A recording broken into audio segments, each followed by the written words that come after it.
Boa tarde. Vou continuar a ler a Bíblia, o Novo Testamento, Atos dos Apóstolos, capítulo 20. Paulo em Macedónia e na Grécia.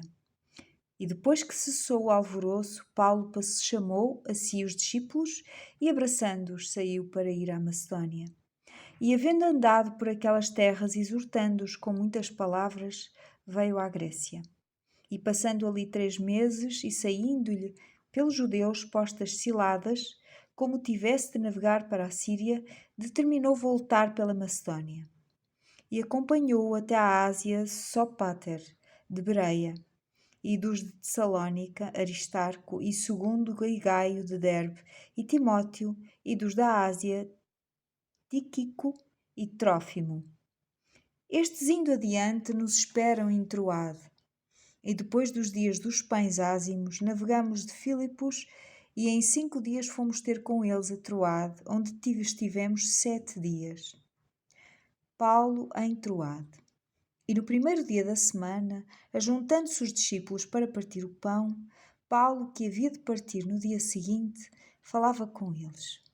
E prolongou a prática até à meia-noite, e havia muitas luzes no cenáculo onde estavam juntos.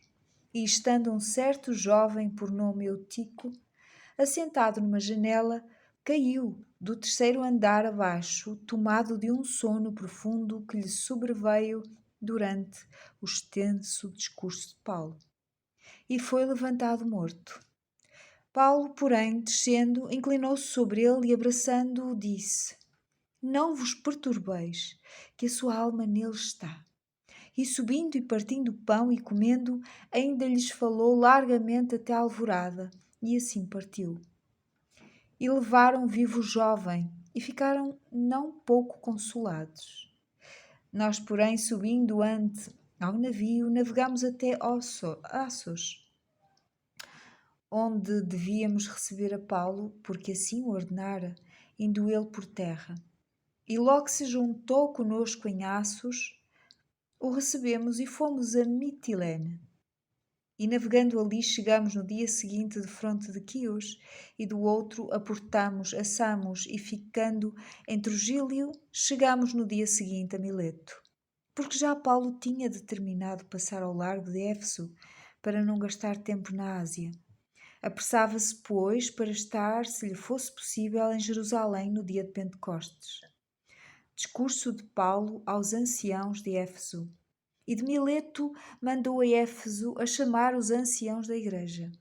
E logo que chegaram junto dele, disse-lhes: Vós bem sabeis, desde o primeiro dia em que entrei na Ásia, como em todo esse tempo me portei no meio de vós, servindo ao Senhor com toda a humildade e com muitas lágrimas e tentações que pelas ciladas dos judeus me sobrevieram.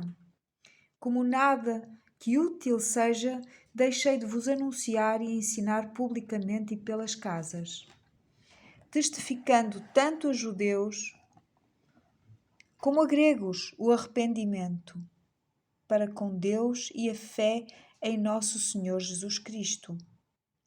E agora eis que, ligado eu pelo Espírito, vou para Jerusalém, não sabendo o que lá há de acontecer, senão o que o Espírito Santo de cidade em cidade me revela, dizendo que me esperam prisões e tribulações.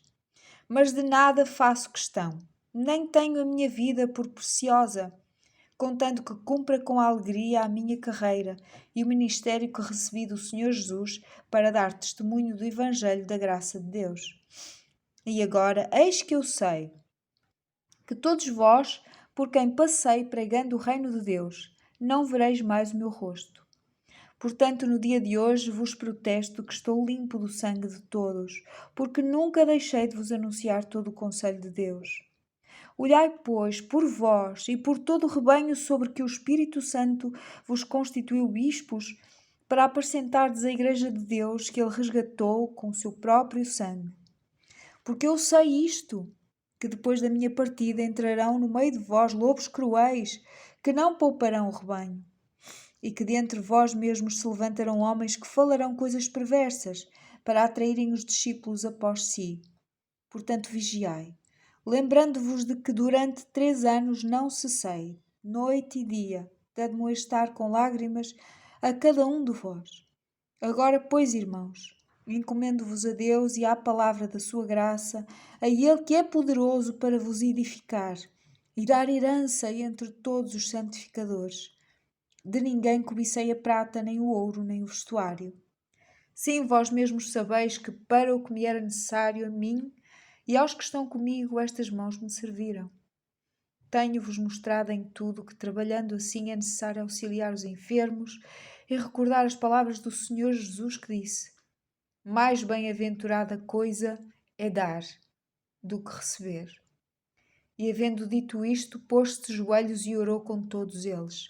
E levantando-se um grande pranto entre todos, e lançando-se ao pescoço de Paulo, o beijavam, entristecendo-se muito, principalmente pela palavra que dissera, que não veriam mais o seu rosto, e acompanharam-no até ao navio.